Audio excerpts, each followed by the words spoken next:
Hello, good morning to all students. Today I am discussing about ribose nucleic acid. तो हम discuss कर चुके हैं डीएनए के बारे में। हम प्रॉपरली डिस्कस कर चुके हैं डीएनए कैसे रेप्लिकेट करता है, इसकी मैकेनिज्म क्या है, इसमें कौन कौन से एंजाइम की आवश्यकता होती है रेप्लिकेट करने के लिए। ठीक है, मतलब रेप्लिकेशन फॉर्क क्या है और रेप्लिकेशन नेक क्या हुआ, तो इनके बारे में हमने डिस्कस किया। ओके, आज हम बात करते हैं ribose nucleic acid RNA. Okay students, तो आरएनए के बारे में हम आज देखते हैं। आरएनए राइबोज न्यूक्लिक एसिड, तो आप सभी जानते हैं DNA is a genetic material in all living things except than the few viruses. तो कुछ वायरस में आरएनए जेनेटिक मटेरियल का वर्क करता है। ठीक है, तो जैसे जो आरएनए होता है ये भी न्यूक्लिक एसिड है और डीएनए भी न्यूक्लिक एसिड है। ठीक है, तो जैसे डीएनए एक्ट करता है जेनेटिक मटेरियल का वर्क करता है, वैसे ही आरएनए भी जेनेटिक मटेरियल का वर्क करता है। ठीक है, तो इट इज़ अ पॉलीमर। ये क्या है? पॉलीमर ऑफ राइबो न्यूक्लियोटाइड्स हैं। तो राइबोज न्यूक्लिक एसिड, तो राइबो न्यूक्लिक एसिड में ये किससे बने बने होते हैं? राइबो न्यूक्लियोटाइड्स किससे बने होते हैं? ये आपस में फॉस्फोडाइस्टर बॉन्ड से जुड़े होते हैं। और डीएनए में डीऑक्सी राइबो न्यूक्लियोटाइड्स होते हैं। ठीक है, समझ गए? तो न्यूक्लियोटाइड्स टू टाइप होते हैं, ribo nucleotides and deoxy ribo nucleotides. तो राइबो न्यूक्लियोटाइड्स में राइबो आरएनए बनेगा। ये आपस जो राइबो न्यूक्लियोटाइड्स होते हैं ये आपस में पॉलीमर्स बनाते हैं और आरएनए का फॉर्मेशन करते हैं। डीऑक्सी राइबो न्यूक्लियोटाइड्स ये पॉलीमर बनाते हैं, फॉस्फोडाइस्टर बॉन्ड से जुड़े होते हैं और इनके क्या बनाते हैं? डीएनए बनाते हैं। ठीक है, तो ribonucleotides it is two type होती है। एक जेनेटिक के आरएनए होता है कि नॉन जेनेटिक आरएनए। समझ गए? आरएनए दो टाइप के होते हैं, एक जेनेटिक और नॉन जेनेटिक। ऐसे होते हैं जो कि उस वायरस में आपने देखा होगा, जैसे टीएमबी। टीएमबी में मैंने आपको बताया था टोबैको मोज़ेक वायरस। तो टोबैको मोज़ेक वायरस में आरएनए जेनेटिक मटेरियल का वर्क करता है। 5174 जो बैक्टीरियोफेज होता है उसमें भी आरएनए जेनेटिक मटेरियल का वर्क करता है। तो कुछ वायरसेस में जो जेनेटिक मटेरियल आरएनए होते हैं तो उन्हें क्या बोलते हैं? जेनेटिक के या वायरल आरएनए, जेनेटिक आरएनए। कुछ होते हैं नॉन जेनेटिक आरएनए, तो ये सूचना वाहक होते हैं। क्या करते हैं? जो हमारी सूचना को फ्लो करता है, ले जाने का काम करता है। कौन? आरएनए। उन्हें क्या बोलते हैं? Non genetic RNA. तो नॉन जेनेटिक आरएनए एक होता है एम आरएनए। ठीक है, एम आरएनए ये भी नॉन जेनेटिक होता है। एक मैसेंजर आरएनए, इसे बोलते हैं टी आरएनए, ट्रांसवर्स आरएनए। ठीक है, आरएनए। एक होता है R RNA, R RNA ribosomal RNA. तो ये मतलब थ्री टाइप के नॉन जेनेटिक आरएनए होते हैं, जैसे M RNA, messenger RNA, T RNA transcription RNA, R RNA ribosomal RNA. तो ये समझ गए नॉन जेनेटिक आरएनए ये कितने टाइप होते हैं? थ्री टाइप होते हैं। तो इसके बारे में हम डिस्कस करते हैं। एक हम बात करते हैं आरएनए वर्ड्स। तो आरएनए ये जो वर्ड होते हैं, RNA is an information carry. तो ये क्या करता है? जैसे डीएनए होता है, डीएनए इंफॉर्मेशन को स्टोर करता है, इंफॉर्मेशन को कैरी करता है इसी टाइप से आरएनए भी इंफॉर्मेशन को कैरी करता है, स्टोर करता है, ले जाने का काम करता है। एक ये क्या करता है? मतलब आप जानते हैं वर्ड हाइपोथेसिस में जो आरएनए होता है वो आरएनए एक मैसेज को फ्लो करता है, एक सूचना को फ्लो करता है। तो RNA molecules can act catalyst. जैसे आरएनए क्या करता है? एक कैटलिस्ट का बिहेव करता है। ठीक है, तो ये दो टाइप के होते हैं, एक तो आरएनए वर्ड होता है, एक के सेंट्रल डोग्मा होता है। तो आरएनए वर्ड्स आपने देखोगे, आरएनए ये आरएनए से आरएनए भी बन जाता है। ठीक है, सबसे पहले जेनेटिक मटेरियल न्यूक्लिक एसिड कौन सा था अर्थ पे? आरएनए था। आरएनए तो बहुत पहले से मतलब अर्थ पे था, सबसे पहले आरएनए था। आरएनए से डीएनए बना, मैंने आपको बताया था आरएनए रिवर्स ट्रांसक्रिप्शन में आरएनए से डीएनए बनता है, और डीएनए से डीएनए बनता है मतलब रेप्लिकेशन में हमने पढ़ा था। ठीक है, तो आरएनए बर्ड्स में आरएनए से आरएनए बनेगा। ठीक है, और आरएनए से प्रोटीन बनता है, तो इस प्रोसेस को ट्रांसक्रिप्शन कहते हैं। ठीक है, आरएनए से प्रोटीन का फॉर्मेशन होना। सेंट्रल लोग में आप जानते हैं डीएनए से डीएनए बनना रेप्लिकेशन, और डीएनए से आरएनए बनना इसे क्या बोलते हैं? ट्रांसक्रिप्शन, और आरएनए से प्रोटीन सिंथेसाइज होना इसे क्या बोलते हैं? ट्रांसलेशन। ठीक है, तो ट्रांसक्रिप्शन ट्रांसलेशन ये प्रोसेस है। अलेक्जेंडर फ्लेमिंग ने जो अलेक्जेंडर रिच थे first propose the concept of RNA bird. तो आरएनए बर्ड में क्या होता है? आरएनए बर्ड में आरएनए से आरएनए बनता है। आरएनए बर्ड में क्या होता है ध्यान रखना, आरएनए बर्ड में आरएनए से आरएनए बनता है, और सेंट्रल लोमा में डीएनए से आरएनए बनता है, और आरएनए से प्रोटीन सिंथेसाइज होती है। ठीक है, तो डीएनए से आरएनए जो एमआरएनए बनता है उसे ट्रांसक्रिप्शन कहते हैं, और एमआरएनए से आरएनए से प्रोटीन सिंथेसाइज होती है उसे ट्रांसलेशन कहते हैं। ठीक है, इसे सेंट्रल लोमा। आरएनए वर्ड को कंसेप्ट दिया था अलेक्जेंडर रिच ने दिया था, अलेक्जेंडर रिच। ठीक है, इन 1962 में दिया था, और वॉल्टर गिबर्ट कॉइंड द टर्म 1966। तो वॉल्टर गिलबर्ट ने इस टर्म को प्रपोज किया था 1986 में। ठीक है, तो अभी मैंने बताया non genetic RNA, RNA bird के बारे में हमने पढ़ा, और दूसरा क्या है? Non genetic RNA. तो कुछ जेनेटिक आरएनए तो मैंने बता दिया। नॉन जेनेटिक आरएनए 3 टाइप के होते हैं, मतलब primary involve the protein synthesis 3 types हैं। तो ये क्या करते हैं? जो नॉन जेनेटिक आरएनए होते हैं ये हमारी इंफॉर्मेशन को फ्लो करते हैं, ले जाने का काम करते हैं, और ये क्या करते हैं? प्रोटीन को सिंथेसाइज करते हैं। समझ गए? क्या सिंथेसाइज करते हैं? प्रोटीन को सिंथेसाइज करते हैं। राइबोसोमल आरएनए, मैसेंजर आरएनए, और ट्रांसक्रिप्शन आरएनए। ठीक है, तो ये कहीं कहीं दे रखा है मैसेंजर जो आरएनए होता है वो नॉन जेनेटिक मतलब एमआरएनए ये जेनेटिक मटेरियल, लेकिन यहाँ पर ध्यान रखना जो नॉन जेनेटिक मटेरियल एमआरएनए क्या होता है? नॉन जेनेटिक मटेरियल होता है। ठीक है, तो अब बात करते हैं मतलब तीनों क्या करते हैं? राइबोसोमल आरएनए, एमआरएनए और ट्रांसक्रिप्शन आरएनए, ये तीनों क्या करते हैं? प्रोटीन को सिंथेसाइज करते हैं।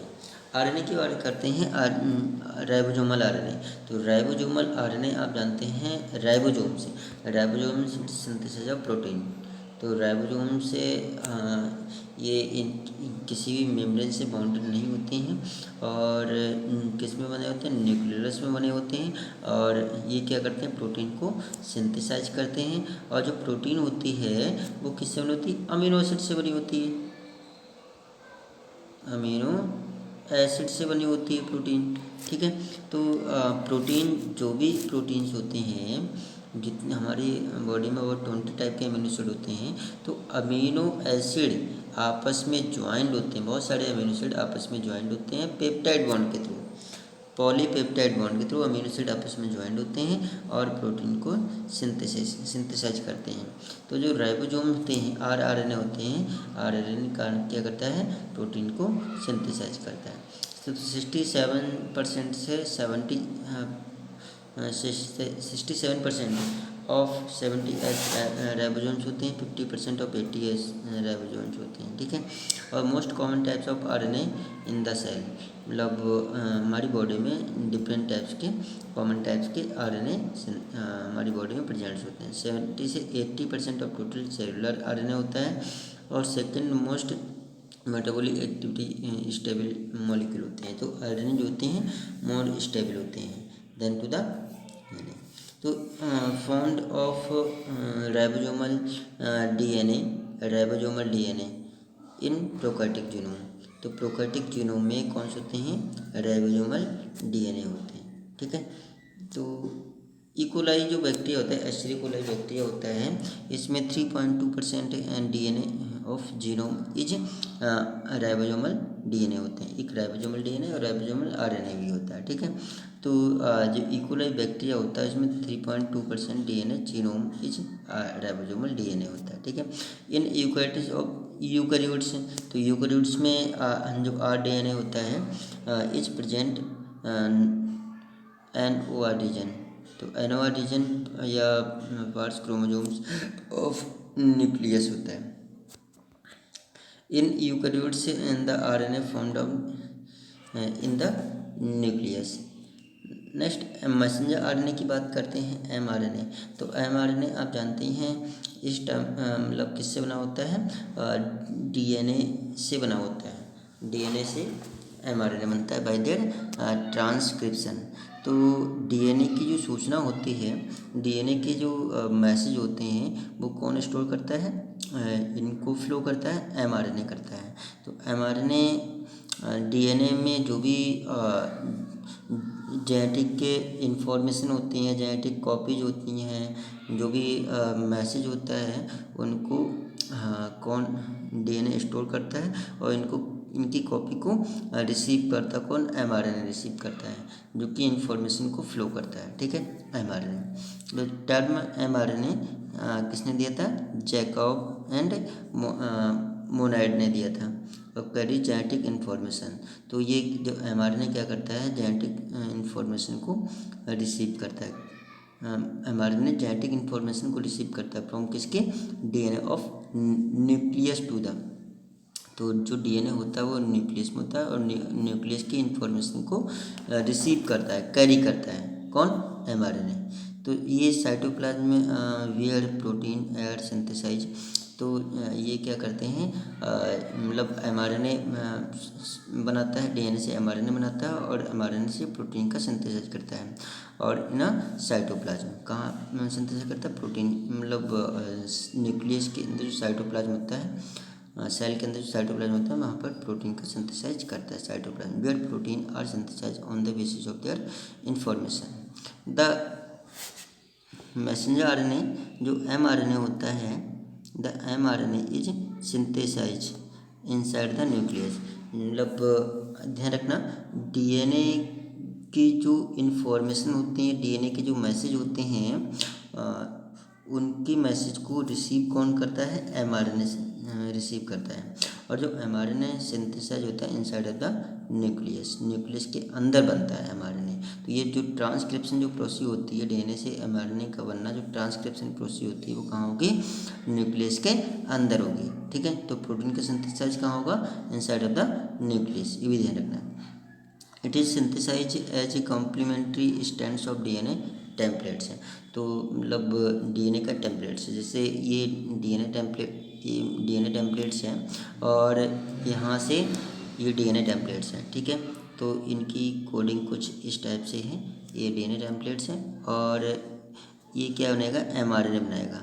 तो ये एमआरएनए का टेम्पलेट्स है, तो ये क्या है, डीएनए का टेम्पलेट्स है और ये आरएनए का टेम्पलेट्स है, ठीक है। डीएनए से आरएनए बनता है। तो इनमें बहुत सारे मतलब चेंजेबल होंगे, जैसे ये डीएनए में क्या होगा, एडेनिन होगा, adenine, guanine, cytosine, thymine, guanine, cytosine, ठीक है। तो यहाँ पर जो ईद क्या है, आरएनए है, तो आरएनए में बेस पेयरिंग कैसी होगी, अलग होगी, डिफरेंट होगी। तो एडेनिन जगह पे क्या होगा, यूरेसिल होगा, ग्वानिन की जगह पर क्या होगा, साइटोसिन की जगह पर ग्वानिन, थायमिन की जगह पर यूरेसिल, ठीक है। तो ये साइटोसिन, ग्वानिन, तो इस टाइप से कुछ मतलब नाइट्रोजन बेस पेयरिंग होती है, ठीक है। तो the mRNA is synthesize inside of the nucleus, it is synthesize as complementary stands of DNA templates, ठीक है। तो एंजाइम से जो आरएनए पॉलीमरेज होता है, enzyme RNA polymerase participate in this process, तो the process of mRNA formation is known as transcription. तो transcription किसे कहते हैं, डीएनए से mRNA का बनना, DNA से mRNA का बनना क्या कहलाता है? ट्रांसक्रिप्शन कहलाता है। It follow the rule of base pairing, तो ये बेस पेयरिंग के रूल को फॉलो करता है। जैसे अभी मैंने बताया, ये DNA का टेम्पलेट से, और DNA का टेम्पलेट से क्या सिंथेसिस करता है? mRNA बनाता है, mRNA का टेम्पलेट्स बनाता है। तो इसमें जैसे एडनिन होगा, या फिर ग्वानिन होगा, या फिर साइटोसिन होगा, तो इस टाइप से कुछ बेस पेयरिंग। तो ये क्या है? DNA का टेम्पलेट्स है, और ये क्या है? मतलब mRNA का टेम्पलेट्स है। ठीक है, तो यहाँ पर एडनिन की जगह पर क्या आएगा?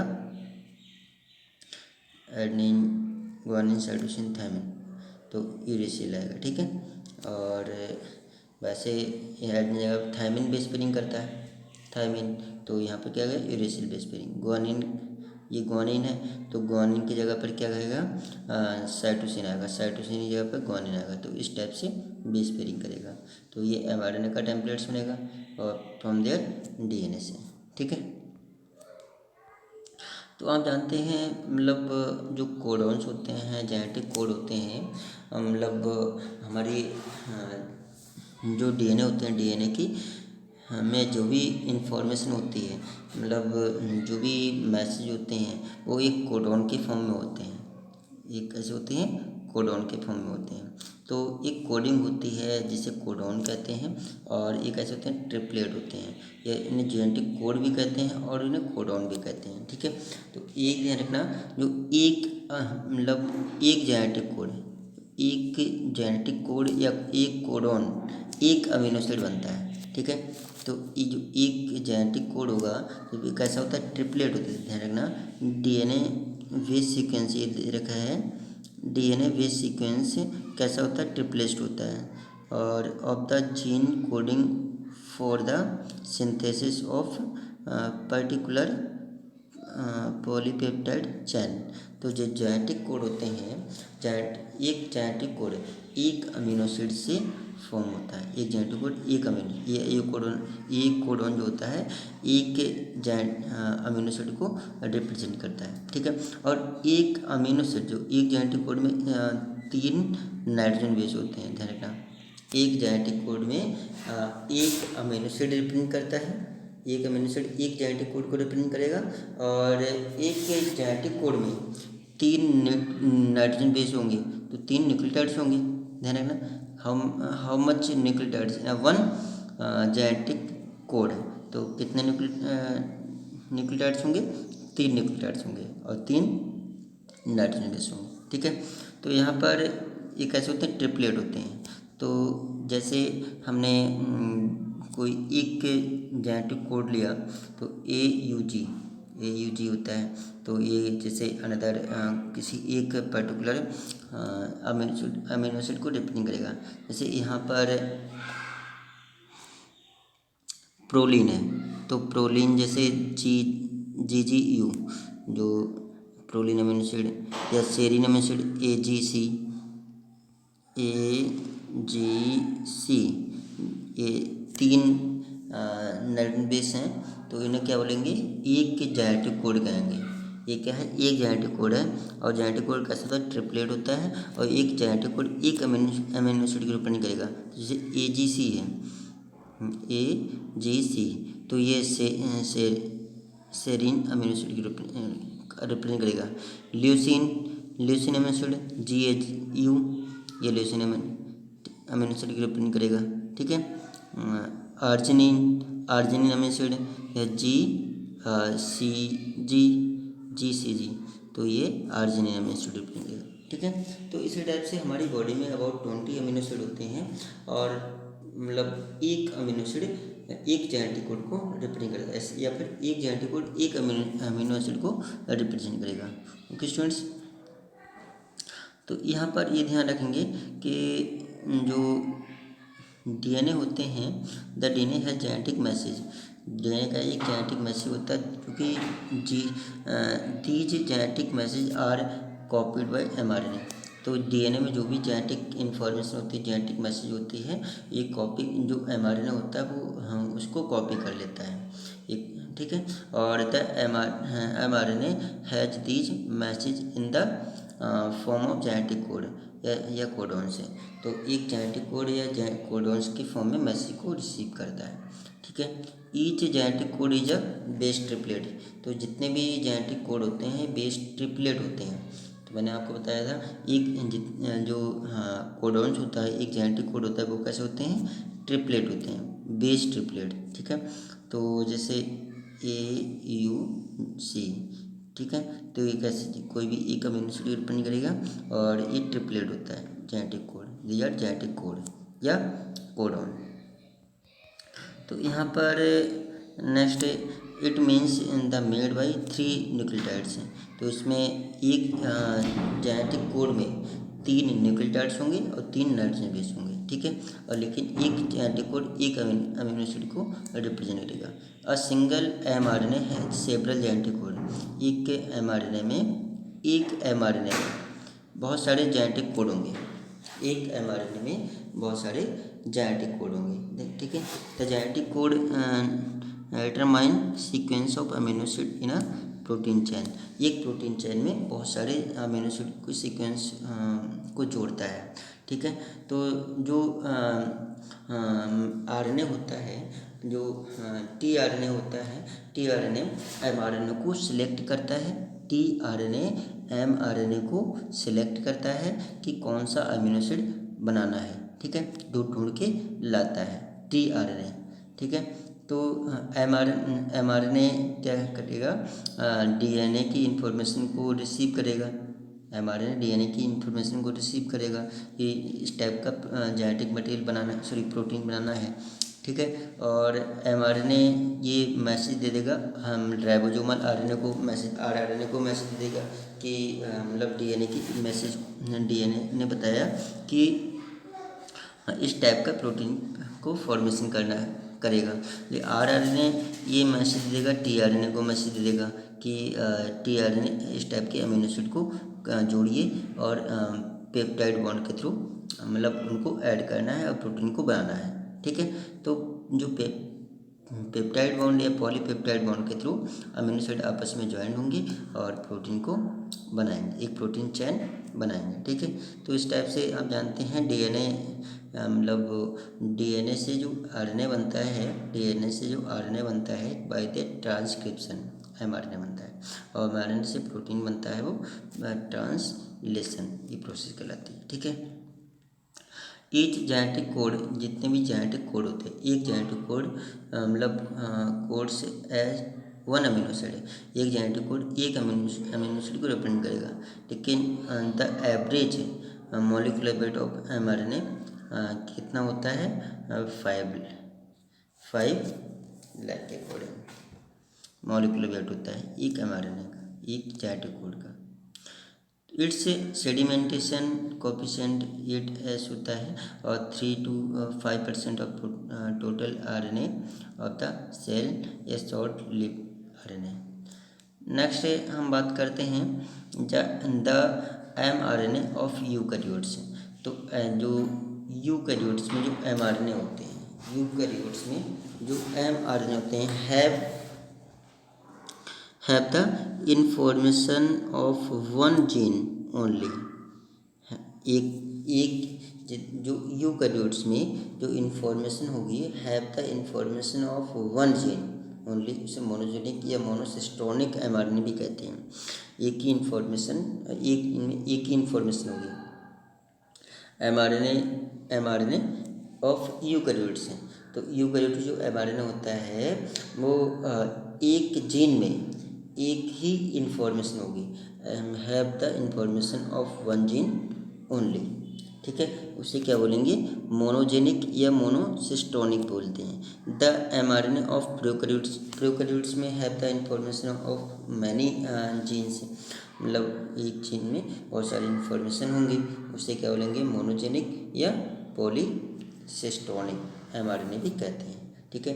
तो ये आता है मोनोसिस्टोनिक या पॉलीसिस्टोनिक। मोनोसिस्टोनिक में ओनली प्रोकैरियोटिक सेल में एक हैव द इंफॉर्मेशन, इसमें इंफॉर्मेशन होती है एक जीन में एक ही इंफॉर्मेशन होगी और इसमें एक जीन में बहुत सारी इंफॉर्मेशन होती है। ठीक है। तो eukaryotic mRNA is more stable then prokaryotic mRNA, और sometime the eukaryotic mRNA is forms mRNA protein. तो ये इसे प्रोटीन कॉम्प्लेक्स या इनफॉर्मेशन भी कहते हैं। ठीक है,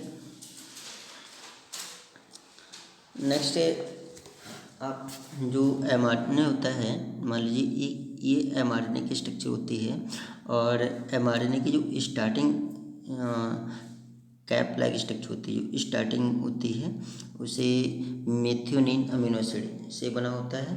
ये जो स्टार्टिंग होती है वो किस अमीनो एसिड बना होता है? मेथियोनिन अमीनो एसिड से बना होता है, और इसे कैप रीजन कहते हैं। ठीक है, जो ये रेड से दिख रहा है इसे क्या बोलेंगे? कैप रीजन कहते हैं।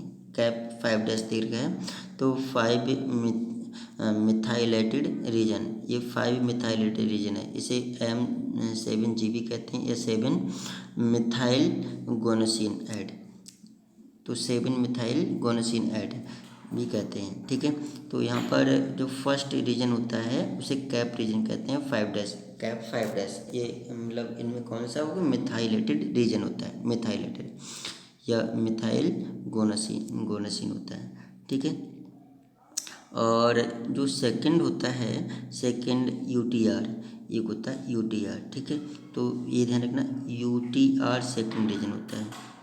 ओके, तो यहाँ पर फर्स्ट रीजन कैप होता है, और सेकंड रीजन जो होता है मतलब कैप के बाद है, कैप के बाद है मतलब नॉन कोडिंग रीजन होता है। नॉन कोडिंग NCR बोलते हैं, नॉन कोडिंग रीजन। तो ये फर्स्ट मतलब कैप रीजन के बाद होता है। Just NCR first region made up of about 10 से 100 न्यूक्लियोटाइड्स होंगे। NCR मान लीजिए ये क्या है? एक mRNA है, एक mRNA है, तो mRNA की जो कैप होगी, जो पहला रीजन होगा, इसे कैप कहते हैं।